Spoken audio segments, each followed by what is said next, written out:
Pakistan super লিগে দল পেয়েছেন সাকিব। ৩৮ বছর বয়সী এই অলরাউন্ডার খেলবেন লাহোর কালান্দার্সের হয়ে। একই ফ্র্যাঞ্চাইজিতে এবার বাংলাদেশের লেগ স্পিন অলরাউন্ডার রিশাদ হোসাইনও খেলেছেন।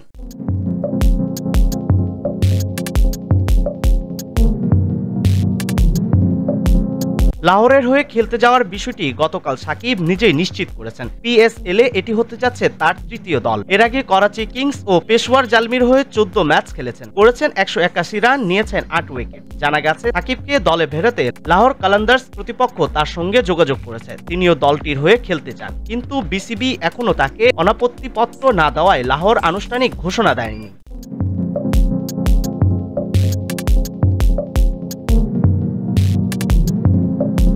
বিসিবির একটি সূত্র জানিয়েছে, পিএসএলে খেলতে হলে বোর্ডের অনুমতি লাগবে সাকিবের, তবে তিনি এখনও ছাড়পত্রের জন্য আবেদন করেননি। ভারত পাকিস্তান পাল্টাপাল্টি হামলার মধ্যে গত সপ্তাহে পিএসএল স্থগিত করা হয়, তবে যুক্তরাষ্ট্রের প্রেসিডেন্ট ডোনাল্ড ট্রাম্পের মধ্যস্থতায় চিরপ্রতিদ্বন্দ্বী দুই দেশ যুদ্ধবিরতির ঘোষণা দেওয়ায় আগামী শনিবার থেকে পিএসএল এর বাকি অংশ শুরু করার সিদ্ধান্ত নিয়েছে Pakistan cricket board PCB.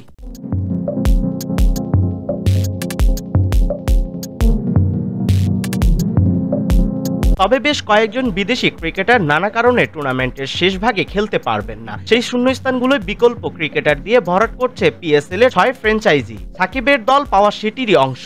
League পর্ব ও প্লে অফ পর্ব মিলিয়ে এবারের পিএসএল এ এখনো ৮ ম্যাচ বাকি। লিগ পর্বে লাহোর শেষ ম্যাচটি খেলবে আগামী রোববার। বিসিবির অনাপত্তি পত্র পাওয়া সাপেক্ষে এদিনই দলটির হয়ে মাঠে নামতে পারেন সাকিব।